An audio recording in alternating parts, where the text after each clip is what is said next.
My name is Michelle. Welcome back to my channel. If you are new here, welcome. If you're a returning subscriber, thank you guys so much for tuning in. And in today's video, we are speaking everything hygiene. I'm going to be sharing with you guys some feminine hygiene mistakes that you should be avoiding or avoid doing. I think a lot of times these are self-explanatory things, but what I've found in conversation with women, sometimes you realize that a lot of women are not doing the things that they are supposed to be doing. So I was like, you know what, I'm gonna make a video on this. It was also in the list of video ideas that I had for 2023, but 2023 ran out and now we're in 2024. So before I get into the video, if you have any video suggestions, let it be sit down or routine like suggestions that you'd like to see me do here on my channel, please leave it in my comment box below, because I want to know what you guys want to see here on my channel. Yes, I know you guys want to see vlogs, but outside of vlogs, I also want to do a number of sit-down videos and that type of thing. So if it is that you have any suggestions, please let me know. I do take on a lot of suggestions that my subscribers would suggest. And if you are new here and you feel like there's something that you'd like to hear me speak about, please leave it in my comment section below. So today we are speaking about hygiene, like I said earlier, and maintaining a proper hygiene routine. Is very important as a woman for us to take care of or to have a feminine hygiene routine. So that's the first thing that I would recommend. If you're someone that you don't have a routine when it comes to your feminine hygiene, I definitely think that is something that you should do. Please let me know if you'd like me to do like a beginner's guide to your feminine hygiene or any of those videos here, because I'm definitely open to doing that.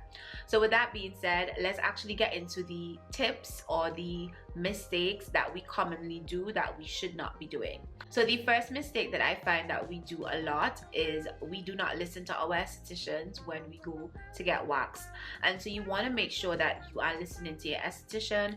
Normally your esthetician would say, when it comes to exfoliating, what they recommend for you, if you should exfoliate immediately after, which I don't think that's the case. You're supposed to exfoliate 24 hours after you wax, and of course you exfoliate before you go to wax. And when it comes to shaving, it's very important for you to shave. Take your time shaving. You want to make sure that you don't cut yourself. Even when it comes to waxing, sometimes when you go to a waxer, you have because of ingrown and that type of thing, some people are very sensitive, or we have sensitive skin, and down there you will see like spots or splats of blood on the, I know this is TMI, but that's just the reality, on the wax paper. So you want to make sure that when you finish waxing that you kind of clean yourself. Another thing is, when you go to get waxed, please do not wear jeans. Make sure you have on something that is soft material. One of the things that I do when I go to get waxed is I always walk with like an extra panty, or I will walk with like an extra panty liner so that I could change out my panty liner once I leave my wax lady. That's just something that helps me to keep fresh, and it's very important for you to kind of try your best to keep down there as fresh as possible. And another thing you're not supposed to do is please avoid having sex with your partner immediately after waxing. That is the biggest takeaway. That should be one of the biggest takeaways from this video, because you don't want to get any infection when you're waxing.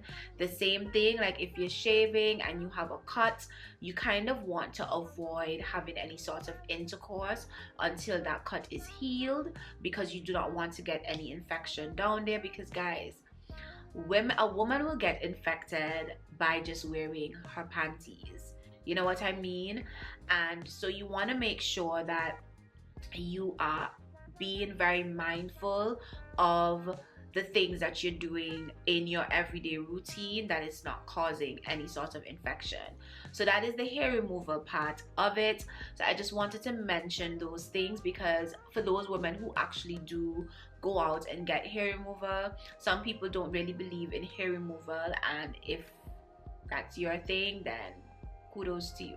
You want to avoid using any harsh soaps or anything that has a lot of like fragrance or any scented types of soaps on your vagina, because what it does mess up with your pH balance, and you don't want anything messing with your natural course of your pH balance. And when you do use harsh soaps, for some people it does lead to irritation or even sometimes infections, which again you want to avoid at all costs. Also want to make sure that when you are cleaning your vagina, that you're really just cleaning the area around your vulva. If you do not know what that is, I would definitely recommend that you Google it. For me, I also use my intimate I use my intimate body wash or my intimate cleanser for my behind area as well, because I just feel like it makes me a little bit more fresh. I feel a lot more fresh rather than using a soap. But you definitely can opt for using soaps. You can use unscented cleansers, something very mild. One of the recommended products that has been recommended to me is using Simple. Simple has like unscented cleansers. They also have unscented soaps, and the soaps are very mild. They don't hurt, or they won't irritate or lead to any sort of infection, because our skin is very sensitive down there.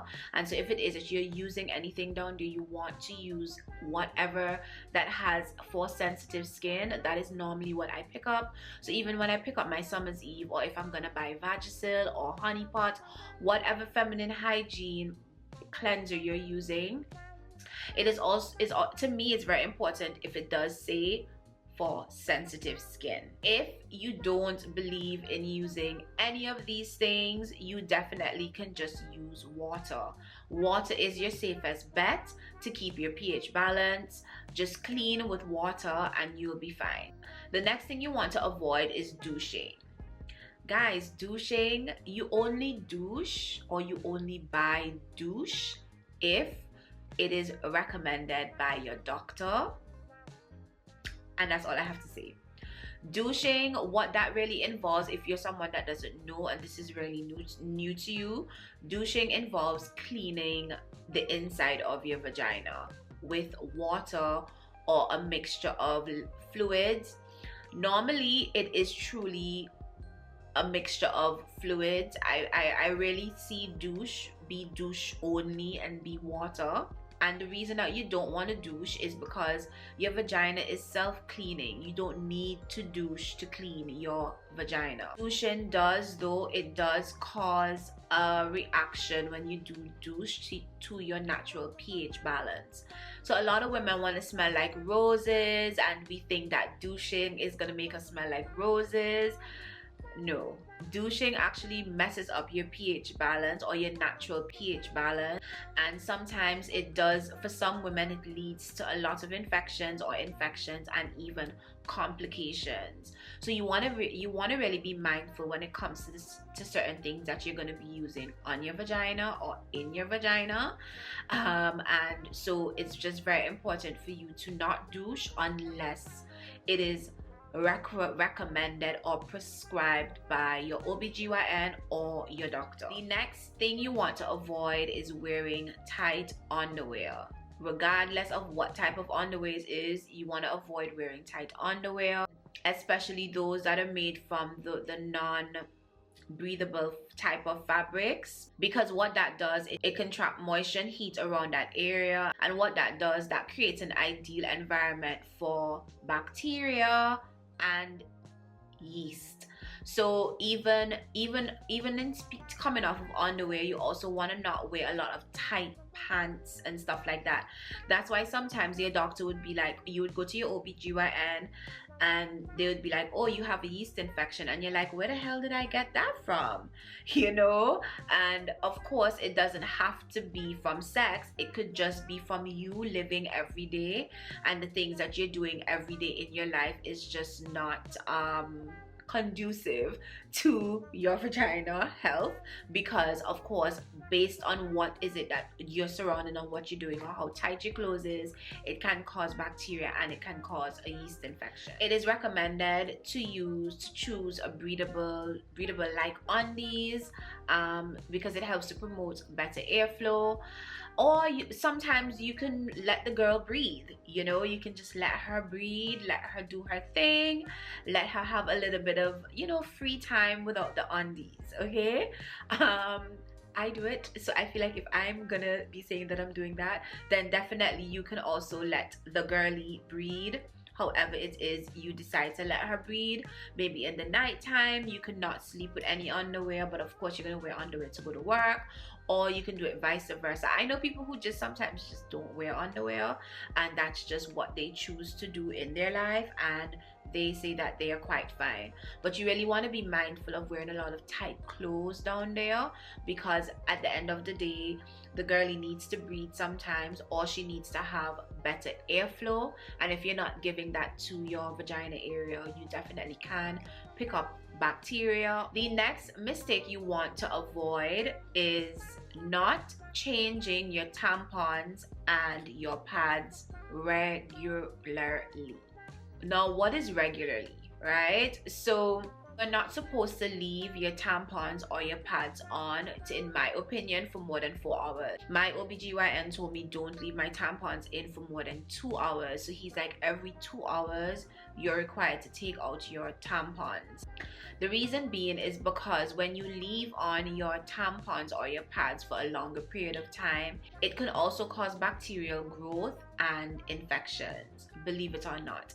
I know sometimes when you have on your pads, you put on your pads are on for a long period of time, but it is very essential, if it is that you're unable to change your pads at every 4 hours. I think it says you're supposed to change your pads every 4 to 8 hours, but if it is you want to do it every 4 hours, definitely would recommend. You don't want to leave it on longer for that, because you just want to be mindful.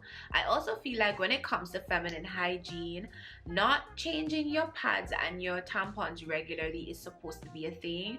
For me, I find that it makes me feel a lot cleaner, and I am all about feeling cleaner when I'm on my period. So I have to speak on the women. So the next tip is not ignoring your menstrual cup cleaning.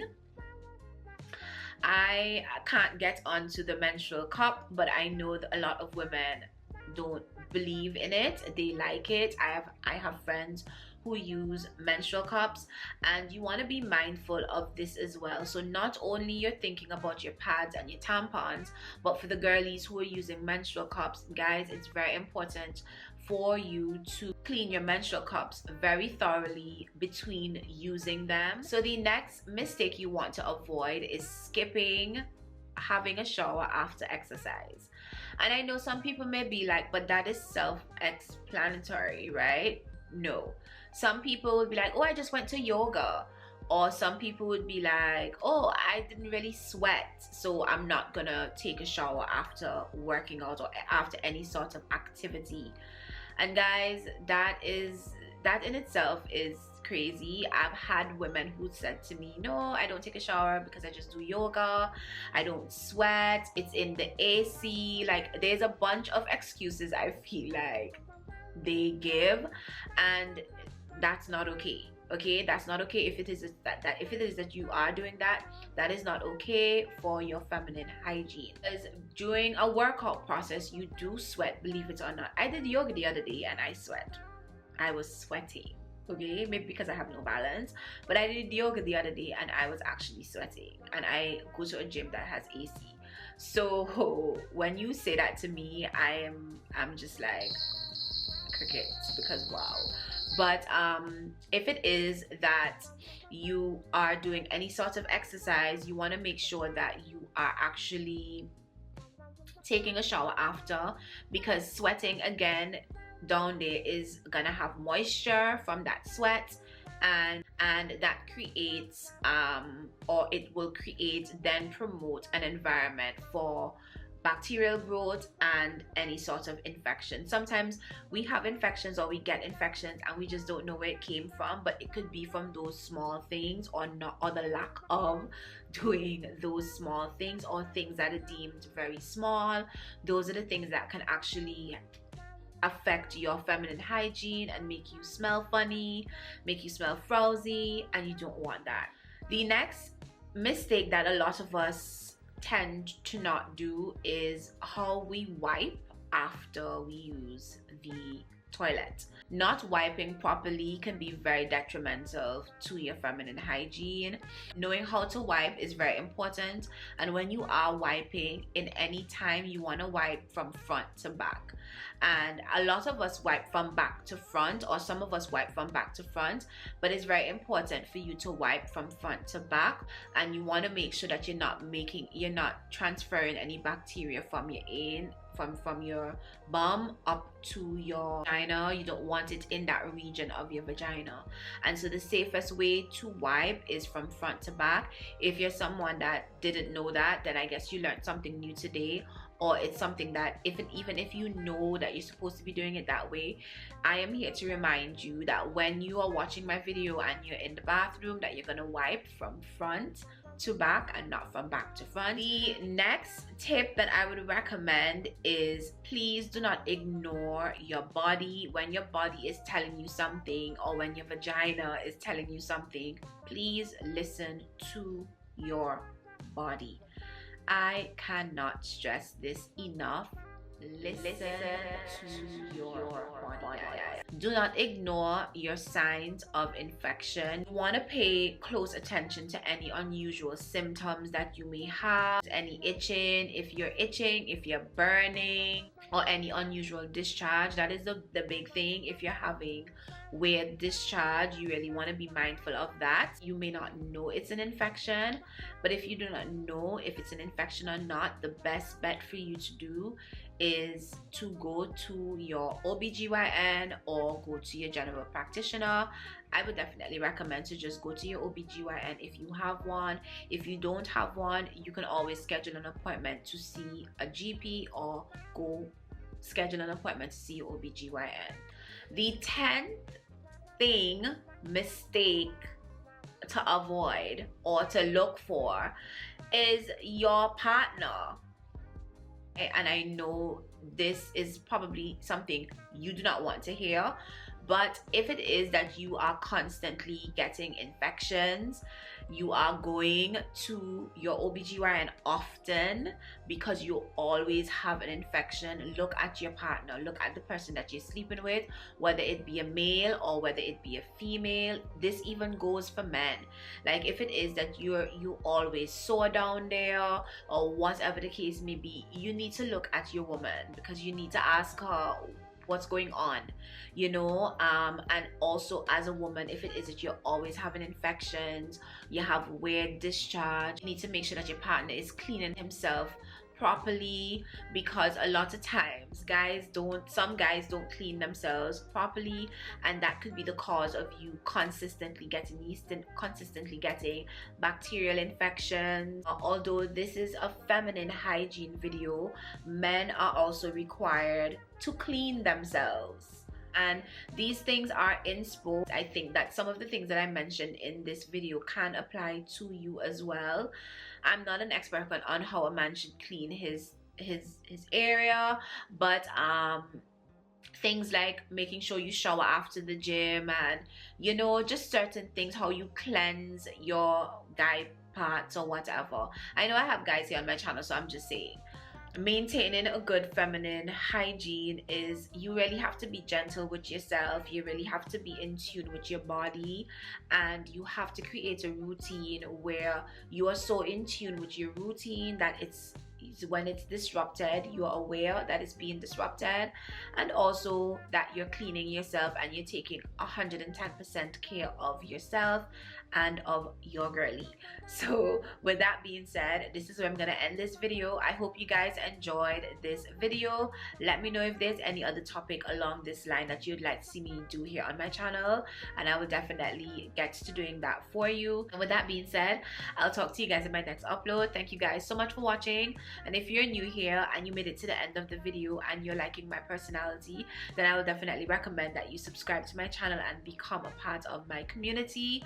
And yeah, I'll talk to you guys later. Thank you guys so much for tuning in. Bye.